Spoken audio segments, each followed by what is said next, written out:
trimestre 2024 et une baisse de 5,2% sur la période octobre-juin dernier. Sean Scull, ce qu'on voit aussi, ce qu'on a entendu et ce qu'on va voir tout au long des différents chiffres, c'est qu'on sent qu'il y a une partie sur laquelle Bruno Retailleau peut avoir la main, a des leviers d'action, et d'autres, comme les demandes d'asile, comme la politique de regroupement familial, où là, malheureusement, le ministre de l'Intérieur ne peut pas faire grand-chose parce que ce n'est pas à sa main. Il y a des choses c'est du droit qui dépasse la France, ou de toute façon des procédures sur lesquelles on ne peut rien changer dans l'immédiat. En effet, Bruno Retailleau, il fait ce qu'il peut avec les moyens qu'il a en agissant par décret. Comme vous l'avez dit, c'est sur la délivrance des titres de séjour, l'octroi de la nationalité par la voie de naturalisation ou également la régularisation. Mais ensuite, il y a d'autres leviers sur lesquels le politique ne peut pas agir pour le moment. Vous l'avez très bien rappelé. C'est notamment le droit d'asile, c'est la justice qui décide, et également le regroupement familial sur lequel il ne peut pas agir parce que ce n'est pas lui qui décide quel membre de la famille peut venir en France ou pas. C'est l'immigré qui le fait.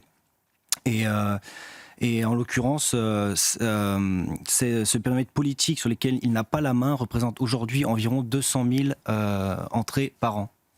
Oui, et on voit, parce que vous parliez des titres des demandes d'asile, on va regarder justement le chiffre pour les demandes d'asile. Alors, oui, évidemment, et Sean Scull, effectivement, pour rebondir sur ce que vous disiez, on a parfois l'impression que les gouvernements précédents ont mis un petit peu des solutions, des petits pansements sur des jambes de bois au fur et à mesure. Et on voit bien que, par exemple, les opérations de police très temporaires, les placettes, etc., ça ne change pas fondamentalement les choses, et qu'on empile un petit peu des lois qui sont des mesurettes, mais qu'on a l'impression que cette guerre contre le narcotrafic, contre l'insécurité, elle n'est pas vraiment pensée encore de manière globale, qu'on n'arrive pas vraiment à savoir comment s'y attaquer.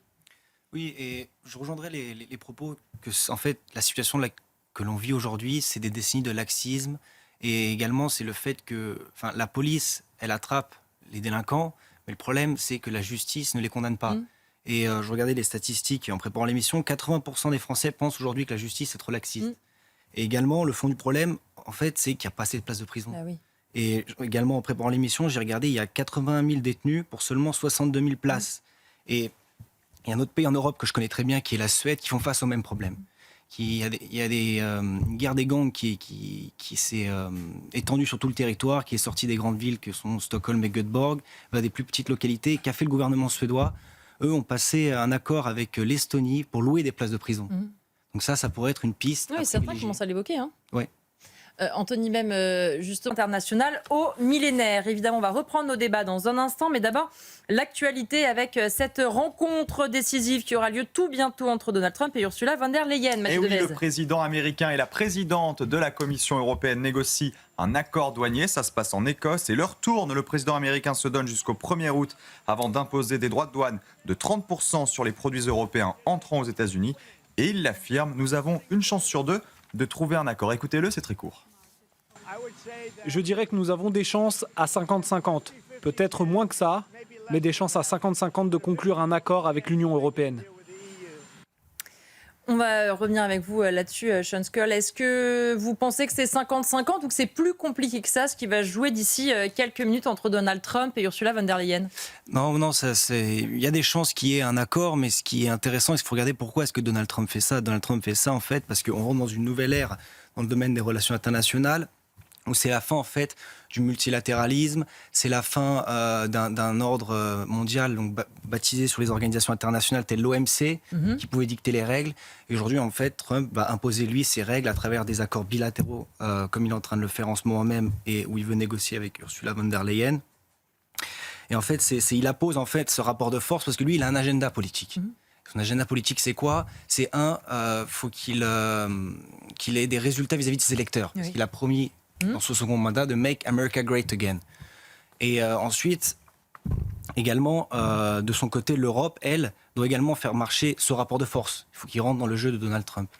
Et comment est-ce qu'il pourrait faire ça? C'est notamment en visant, s'il n'y a pas d'accord et qu'on rentre dans cette logique de rapport de force, il faudrait qu'il prépare une batterie de sanctions où l'Europe également taperait là où ça fait mal à Donald Trump. Donc là, je pense notamment dans les secteurs économiques où son électorat est présent. Donc, je pense au domaine des énergies, je pense dans l'industrie manufacturière, dans le domaine également de la finance et des services, et également du numérique, où les Américains sont très présents en Europe. Anthony, même, je vous redonne la parole, parce que tout à l'heure, vous aviez oublié vous vouliez rajouter quelque chose par rapport aux propos tout à l'heure sur Donald Trump. Oui, en effet.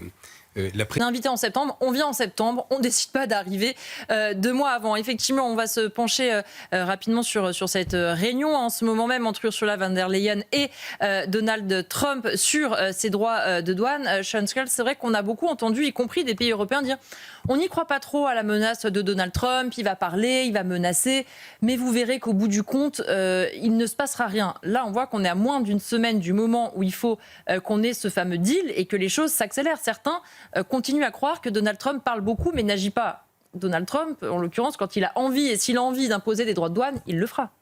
Oui, il le fera et au-delà des pourcentages des droits de douane qui seront mis en place, je reviens à ce que je disais au début de cette émission, c'est que cette rencontre en Écosse illustre en fait qu'on rentre dans un nouvel ordre mondial qui n'est plus régi par un libre-échange néolibéral et par un multilatéralisme à travers des organisations internationales, mais qui est plutôt régi par un rapport de force, et je reviens à ce que vous disiez sur un réalisme politique. Et c'est ce qui illustre cette rencontre. Et l'Europe doit aussi le comprendre, le prendre en compte. Vous l'avez également dit, c'est vrai que c'est plus dur à 27 de faire marcher un orchestre à 27, mais il va falloir jouer le rapport de force avec Donald Trump parce que lui ne comprend que ça. Et ensuite... et c'est comme je l'ai dit au début de l'émission, il va falloir préparer une batterie de mesures dans des secteurs économiques qui pourraient faire du mal en fait à Donald Trump. Et je pense au secteur économique qui touche son électorat, l'industrie manufacturière, les services, etc. L'orchestre à 27, comme on le disait, Romain Artili, effectivement, c'est ça aussi qui est compliqué parce qu'on a d'un côté, dans ces négociations, Donald Trump qui est seul, qui se bat seul pour son pays, et de l'autre, Ursula von der Leyen qui représente. Alors, je ne vais pas tous les citer, je ne veux pas en oublier, mais on voit que c'est aussi s'en prendre à tous ceux qui font vivre notre pays, tous ceux qui se sacrifient pour le service public et qui fonctionnent. Et on peut imaginer qu'au bout du compte, certains se disent « Moi, j'en ai marre, je ne vais pas risquer ma vie chaque fois que j'essaye d'aller soigner quelqu'un, chaque fois que je vais faire une prise de sang, me demander si ce n'est pas un guet-apens, si derrière, il n'y a pas des personnes qui sont menaçantes. » Non, et je rejoins le constat qu'on pose qui est alarmant et que Romain a posé, c'est le fait que vous avez des personnes ici qui donnent leur vie pour soigner leurs compatriotes et ils se font agresser. On marche sur la tête. Et en fait, ce qui illustre cette situation, à mon sens, c'est une fracture au sein de la société française dans la vision du réel. C'est qu'en fait, on a des personnes qui exercent un métier de terrain, les médecins, les pompiers, la police, les travailleurs sociaux, qui vivent cette insécurité et qui la subissent. Et ensuite, vous avez de l'autre côté des personnes qui travaillent davantage dans des métiers, on va dire, de service, qui sont davantage dans des bureaux et qui prennent moins conscience de ce problème gravissime qui, normalement, ne devrait pas exister. On va parler maintenant des... Leyen, le Premier ministre écossais et le Premier ministre britannique. On voit bien, une fois de plus, là, ce Donald Trump qui donne un petit peu des leçons et qui dit finalement à l'Union européenne, regardez, moi, ce que j'ai mis en place, eh bien, vous n'avez qu'à faire pareil. C'est aussi un moyen, sans doute, de parler à son propre électorat, de dire, moi, c'est l'Amérique avant tout, regardez, nos voisins européens ne sont pas capables. Oui, c'est exactement ça. Et là, on nous a présenté les propos de Donald Trump au sujet de l'immigration, où il tacle les Européens, les éoliennes. Mais on peut faire un parallèle aussi à ce que J.D. Vance a dit à Munich sur la liberté d'expression.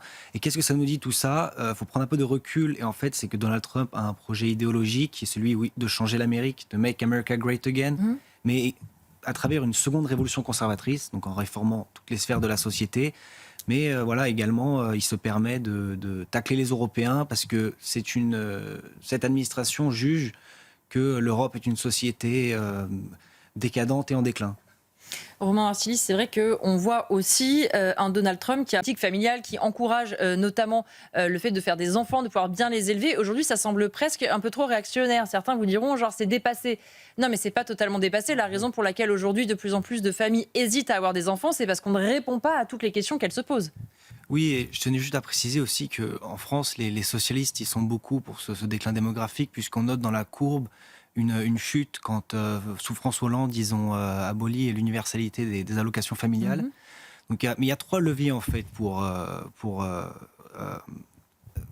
une approche sur cet enjeu de natalité. Il y a, on va dire, la logique japonaise qui est de robotiser la société, faire travailler les robots, parce qu'on n'est pas assez de travailleurs, il n'y a pas assez d'enfants. Ensuite, il y a la deuxième logique qui va être celle de l'immigration qui a été privilégiée par l'Allemagne ces dernières années. Et ensuite, la troisième approche, ça va être celle du modèle de société qu'on veut mettre en avant.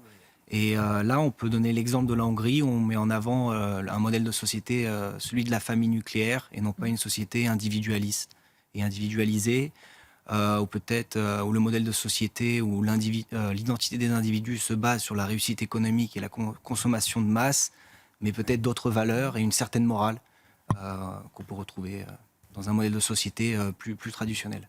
Romain Martilly, effectivement. Que ça ne soit plus le cas.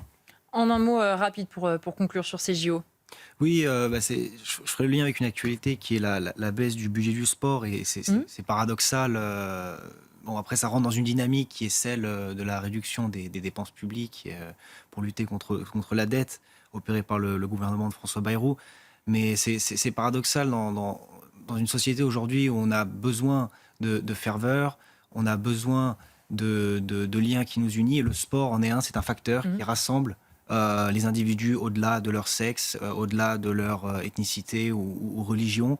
Et en mon sens, réduire ce budget, c'est peut-être moins investir dans un domaine qui aujourd'hui en aurait besoin dans une société qui se communautarise et qui est de plus en plus individualiste. C'est le moment de passer à la chronique royale avec vous, Bertrand.